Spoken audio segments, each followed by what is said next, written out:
Amigos, son las 3:46 de la tarde. Tenemos a esta hora comunicación con Irma Díaz Livá, que es Coordinadora Nacional de las Fiscalías de Violencia contra las Mujeres. Doctora Díaz, ¿qué tal? Muy buenas tardes.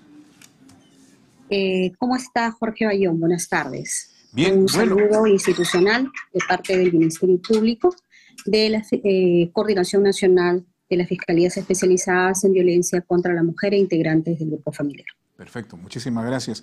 Bueno, es sobre un tema preocupante sin duda y por supuesto doloroso, ¿no? La situación de violencia en la que muchas veces viven miles de mujeres en nuestro país. Se han reportado en ese sentido, tenemos aquí un dato, 187.201 casos fiscales de violencia contra la mujer solo en el año 2022. ¿Qué detalle nos puede dar al respecto, por favor?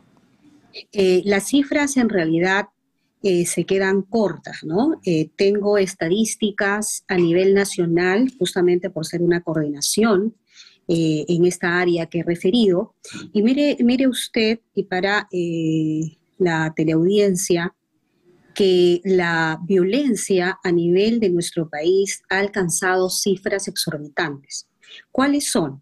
Si tenemos en el periodo del 2019 al 2022, donde ya se crean las fiscalías especializadas para este tipo de delitos, hemos alcanzado a 752.148 casos de denuncias en este tipo de delitos. Si hacemos una división, podrá usted ver que por cada año hemos alcanzado 200.573.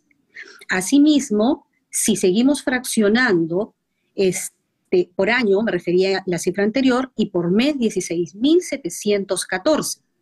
Y lo triste que podemos ver es que por día se registran 557 denuncias de violencia familiar a nivel nacional. Entonces sí, pues son cifras muy alarmantes, son cifras muy dolorosas, porque estamos hablando de la violencia entre seres humanos y más aún cuando se trata de personas vulnerables, claro, como este caso, las mujeres. Ahora, y estamos hablando de casos registrados, porque ¿cuántos más habrán que están fuera en realidad de este radar por diversos motivos también?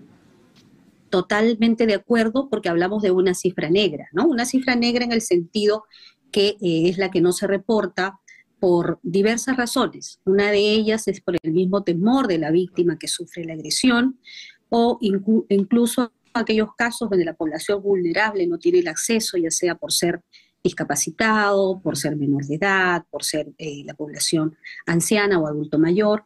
Entonces hay un grupo allí o una masa de personas que no llegan a acceder justamente por diferentes razones y unas de las que usted ha señalado, ¿no? Claro. Ahora, de los casos reportados, ¿cuáles son, digamos, situaciones más recurrentes de violencia, ¿no? La violencia física, la violencia psicológica. Hay una violencia que tiene que ver incluso con la posibilidad de que las mujeres que se encuentran dentro de un ámbito familiar o de pareja, son de alguna forma violentadas o maltratadas por la dependencia económica incluso.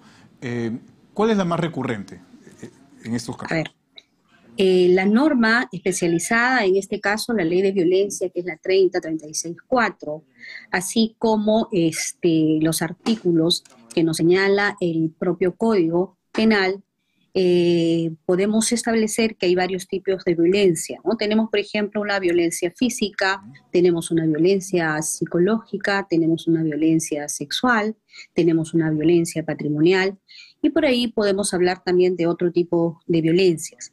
Sin embargo, la más recurrente, de acuerdo a las estadísticas que podemos nosotros registrar en el Ministerio Público a través del observatorio que tiene nuestra propia institución, y cifras que en realidad han sido bien, se ha cernido bien esta información, podemos señalar que la violencia más recurrente es la violencia psicológica.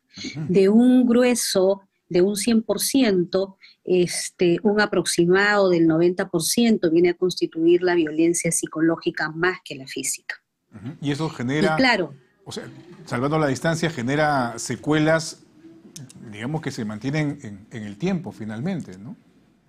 Claro, es lo que iba a poder, Mm. iba a complementar la respuesta en el sentido que una violencia física, para poner un ejemplo, si yo agredo a una persona con un puñete, puedo de alguna manera ir al médico y la huella va a desaparecer, el dolor desaparece en un tiempo corto.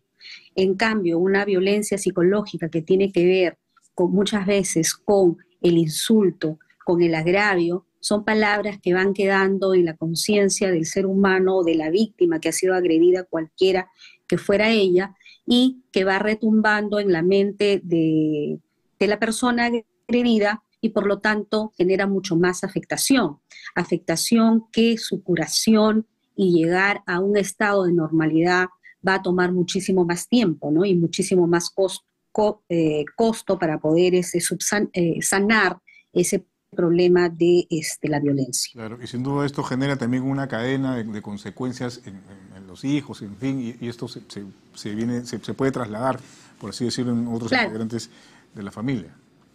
claro, recuerde que cuando hablamos de una violencia, no solamente hay una violencia directa, sino hablamos de una violencia también indirecta, y es la que está referida a, por ejemplo, a los hijos, a los familiares, a los padres, aquellos que rodean a la víctima y que nadie va a estar contento. Póngase usted que si tiene su hermano y usted ve que la han agredido y usted no se va a sentir bien porque es su hermano y definitivamente también va a sentir una cierta afectación porque es parte y es integrante de la familia, ¿no?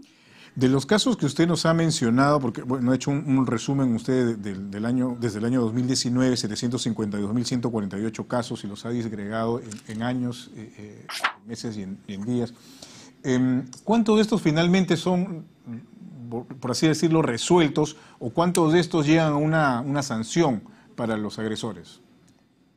A ver, hay también estadísticas que nosotros llevamos porque estas tienen que irse alimentando en periodos cortos de tiempo porque, como le refería, las denuncias de violencia van ingresando día a día y se van alimentando los sistemas. En lo que corresponde, por ejemplo, a Lima Centro, en lo que corresponde ya a este año del 2022, de enero a septiembre, por ejemplo, tenemos que en Lima Centro ha tenido 27.198 denuncias, ¿no? Y un segundo ejemplo en Lima Norte, que son los distritos que más denuncias reportan, tiene 24.160, de los cuales, por ejemplo, cuando hablamos de los casos atendidos, Lima Centro de los 27.000 tiene 23.003 casos atendidos. Uh -huh. Y Lima Norte de los 24.160 tiene 22.188 casos Pero atendidos. cuando hablamos de casos atendidos nos referimos a que finalmente la denuncia, el expediente empieza un trámite, un proceso, ¿cierto? Y la culminación de estos, si es que se determina una responsabilidad en el agresor, ¿cuántos de estos llegan a ese estadio? A ver, lo que uno tiene que advertir es que estamos en un nuevo sistema, ¿no? Uh -huh. Anteriormente los casos de violencia no eran considerados delitos Uh -huh. y entonces el procedimiento era a través de los juzgados de familia. Sin embargo, ahora vemos una investigación tal cual con el nuevo Código Procesal Penal, en la que vemos una etapa de diligencias preliminares, una etapa de investigación preliminar, luego llegamos a una formalización y posteriormente a través de los juzgados llegamos a un juicio. Sin embargo, los procedimientos de violencia que se van reportando y se van realizando a nivel del Ministerio Público son investigaciones que las diligencias en realidad no son muchas. Uh-huh.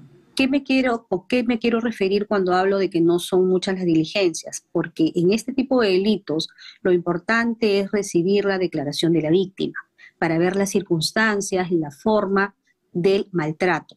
Asimismo, hay que tomar la declaración del denunciado o denunciada y luego el elemento probatorio que deberá realizarse, una evaluación psicológica, si se trata de una violencia psicológica, o un reconocimiento médico legal para determinar la lesión y cuantificar los días de descanso que tengan en este tipo de denuncias.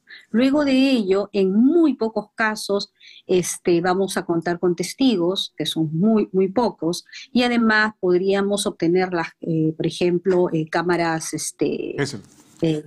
exactamente, con los cuales me va a llevar a determinar si hubo o no hubo violencia. Entonces, como usted ve, en realidad son procedimientos que pueden durar muy poco. Sin embargo, en aquellos casos donde nos vamos a una formalización, definitivamente estando en juicio, ahí sí nos va a demorar un poco más Por lo porque hay menos que 3 años, llegar... digamos, de todo este proceso que usted nos ha descrito.